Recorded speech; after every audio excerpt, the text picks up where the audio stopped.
Sensitivity is simply a trait that people tend to be born with. It's probably significantly genetically determined. And the more sensitive you are, the word sensitivity itself comes from the Latin word for feeling. The sensere means to feel. So the more sensitive you are, the more you feel. Now, the more you feel, of course, the more you absorb and sense and get in tune with the environment, which is what artists do. Poets, artists, actors, creators of, sculptors, dancers. It's just like they have these antennae that just pull in energies, which really promotes what you call the superpower of creativity. But that same sensitivity also makes them more susceptible to pain.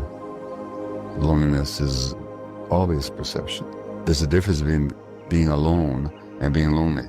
Alone is just a fact and that we can embrace and make decisions about.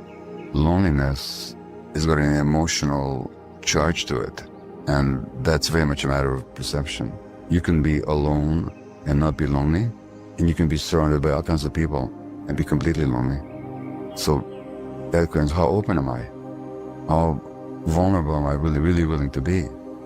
What defenses have I erected around myself to protect myself that keeps me from really contacting other people?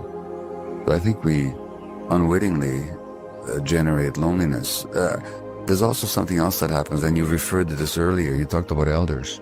So in our society, we don't talk about elders. We talk about the elderly.